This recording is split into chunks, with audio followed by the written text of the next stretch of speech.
बच्चों good morning. बेटा आज हम 11th के मैथमेटिक्स के बारे में कुछ पढ़ेंगे। 10th तक का मैथ आपने कर लिया बेटा, आज 11th शुरू करेंगे। 11th का फर्स्ट चैप्टर है सेट्स। आज बेटा सेट्स के बारे में मैं आपको बताऊंगा। आज कुछ सेट्स के बारे में बेसिक बातें बताऊंगा। उम्मीद करता हूं आपको अच्छी तरह समझ में आएगा। वीडियो को ध्यान से देखें।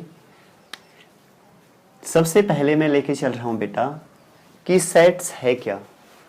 सेट्स बेटा एक वेल डिफाइन कलेक्शन है, उसे हम सेट्स कहते हैं। वेल डिफाइन का मतलब बेटा जिसे मैं अच्छी तरह डिफाइन कर सकूं, क्लियर। जो चीज अच्छी तरह डिफाइन हो वो एक सेट्स है। तुम कहोगे सर किस तरह, जैसे ये कहूं कि एक लाइब्रेरी है और उस लाइब्रेरी में कितनी बुक रखी है और ये पता हो यहाँ 100 बुक रखी हैं, तो वो एक वेल डिफाइन कलेक्शन है। मतलब मैंने उसे अच्छी तरह डिफाइन कर दिया, तो बेटा वो एक सेट है। ठीक है।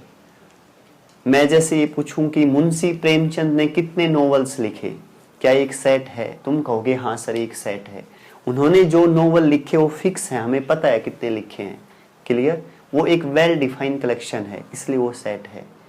बेटा जो वेल डिफाइन ना हो वो सेट्स नहीं होगा।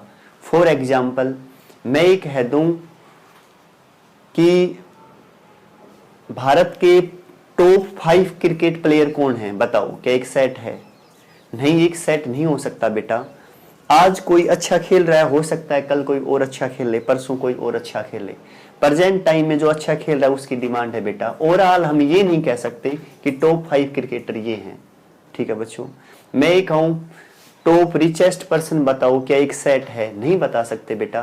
पहले बिल गेट्स थे, आज कोई और है, कल कोई और होगा। समझ गए ना। तो ये कोई फिक्स नहीं है। अपने भारत के पूछें कोई ऐसी चीज जो बिल्कुल फिक्स हो, जो चेंज ना हो सके, वो एक सेट है जिसे मैं अच्छी तरह डिफाइन कर सकूं। मैं पूछूं नेचुरल नंबर, क्या नेचुरल नंबर एक सेट है? आप कहोगे सर है, क्योंकि आपको पता है नेचुरल नंबर 1 से शुरू होगा, 1 2 3 4 5 6 एज इट इज। ठीक है ना। इस बारे में मैं थोड़ा आपको बताऊंगा, उम्मीद है आपको अच्छी तरह समझ में आएगा। सबसे पहले क्या लेके चल रहा हूं बेटा, सेट्स। ये चैप्टर का नाम है। ठीक है। क्या बताया? सेट्स क्या है? एक वेल डिफाइन कलेक्शन, वो कलेक्शन जिसे मैं अच्छी तरह डिफाइन कर सकूं वो सेट है। ठीक है बच्चों। सेट की नोटेशन क्या रहेगी बेटा? कैपिटल लेटर, चाहे ए बी सी डी कुछ भी लिख लें। थोड़ा ध्यान से समझना। ए एक मैंने सेट ले लिया, सेट को हमेशा करली ब्रैकेट में रखेंगे। किस में रखेंगे बेटा? करली ब्रैकेट में। इस ब्रैकेट को कहते हैं क्लोज इंटरवल। क्या कहते हैं बेटा? Close interval. इस ब्रैकेट को क्या कहते हैं बेटा? Open interval. क्या कहेंगे? Open interval. और इस वाले ब्रैकेट को क्या कहेंगे बेटा? करली ब्रैकेट। क्या कहेंगे बेटा? करली ब्रैकेट। इस वाले को क्या कहेंगे? करली ब्रैकेट। क्लियर यहां तक? अब दिमाग में सबसे पहले ये आएगा कि सर सेट को करली ब्रैकेट में क्यों रखते हो? बेटा जो स्टेप 1% भी दिक्कत लगे कमेंट्स में पूछ लेना, मैं कोशिश करूंगा अच्छी तरह आपको समझाने की। बेटा क्लोज सेट का मतलब ये है कि जैसे मैंने इसमें लिख दिया 1 3, इसमें लिख दो 1 3। एक बार ये इस सेट्स, ये इनके बारे में बता रहा हूं, करली ब्रैकेट क्या है, ओपन ब्रैकेट क्या है। ठीक है ना। एक बार देखो, मैंने ये ले लिया 1 3, यहां ले लिया 1 3, यहां ले लिया करली ब्रैकेट में 1 3। अब सुनिए ध्यान से बेटा, इस क्लोज इंटरवल का मतलब ये है इसमें 1 भी है, इसमें 3 भी है, और 1 3 के बीच में इनफाइनाइट मैनी नंबर हैं जिनकी मैं गिनती नहीं कर सकता। जैसे 1.1 1.2 1.11 1.3 2.3, बहुत सारे नंबर हैं जिनकी गिनती नहीं कर सकता, इनफाइनाइट हैं। ये है बेटा ओपन इंटरवल। ओपन इंटरवल में ना 1 है ना 3 है, इसके बीच के नंबर हैं। समझ गए मेरी बात को अच्छी तरह?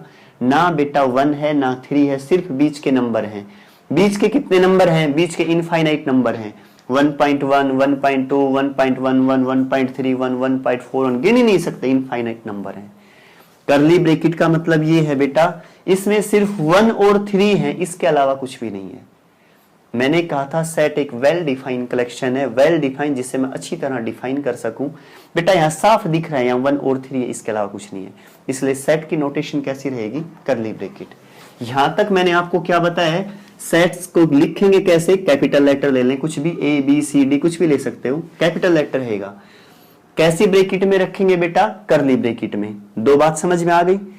अब देखें सेट में मैंने एलिमेंट लिख दिए 3, समझ लो 1 2 3। ये एक सेट है जिसे करली ब्रैकेट में लिखा। इसके अंदर कितने एलिमेंट है? 3। इसे क्या कहेंगे? इन्हें हम एलिमेंट या मेंबर क्या कहेंगे बेटा? एलिमेंट या मेंबर। थोड़ी देर के लिए समझ लें, सेट्स एक परिवार है बेटा, और ये उस परिवार के क्या है? मेंबर हैं, उस परिवार के सदस्य हैं। ठीक है, एलिमेंट्स भी कह सकते हो या कह सकते हो मेंबर। अब जिस सेट में ये पता हो कितने एलिमेंट हैं उसे कहेंगे फाइनाइट सेट। कैसा कहेंगे? Finite set. अब मैं पूछूं इस सेट में कितने एलिमेंट है, कितने मेंबर हैं, तो तुम ये कहोगे सर 3 है, 1 2 3 3 है। तो इसमें कितने एलिमेंट? 3। तो कैसा सेट है? Finite set. अगर ये ना पता हो इसके अंदर कितने एलिमेंट हैं तो क्या कहोगे? Infinite set. देखो इनफाइनाइट सेट का मैं एक एग्जांपल ले रहा हूं, नेचुरल नंबर ले लिया 1 2 3 4 5 6 dash dash dash. Natural number last क्या होगा पता ही नहीं, हमें चलता रहेगा। तो ये कैसा सेट है? Infinite set. जिसके एलिमेंट्स को गिन सके वो फाइनाइट सेट, जिसके एलिमेंट्स को ना गिन सके वो इनफाइनाइट सेट। यहां तक शायद बेटा अच्छी तरह समझ में आ गया होगा। पहले ये कहा कि कैपिटल लेटर्स नोटेशन रहेगी, करली ब्रैकेट में रखूंगा, ये बता दिया क्यों रखूंगा। उसके बाद जितने उसके अंदर एलिमेंट गिन सके तो फाइनाइट सेट, ना गिन सके तो इनफाइनाइट सेट। ठीक है, फाइनाइट सेट समझ में आ गया बेटा?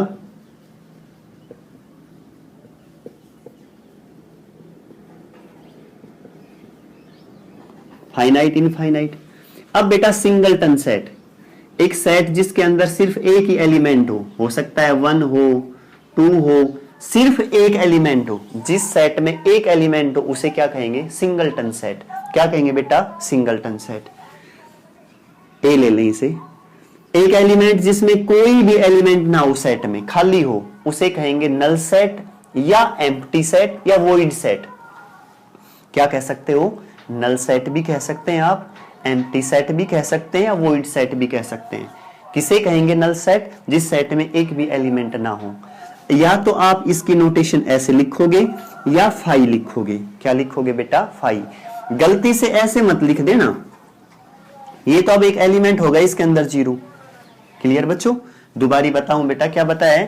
जिस सेट में सिर्फ एक एलिमेंट हो उसे सिंगलटन सेट कहेंगे, जिसमें गिन सके कितने एलिमेंट हैं उसे फाइनाइट सेट कहेंगे। अब तुम कहोगे सर क्या ये फाइनाइट सेट भी? हाँ बेटा, ये फाइनाइट सेट भी है। और कैसा सेट है? सिंगलटन सेट है। जिस सेट्स के एलिमेंट को ना गिन सके उसे इनफाइनाइट सेट, जिस सेट में कोई एलिमेंट ना हो उसे बेटा एम्प्टी सेट कहेंगे। क्या कहेंगे? Empty set. इसमें कोई एलिमेंट नहीं है, उसकी नोटेशन या तो ये या ये कह रहेगी फाई। ऐसे मत लिख देना इसमें तो एक एलिमेंट होगा। ये कैसा सेट है? सिंगलटन सेट, क्योंकि इसमें एक एलिमेंट क्या है मेरे पास? 0। बेटा यहां तक शायद आपको अच्छी तरह समझ में आ गया होगा।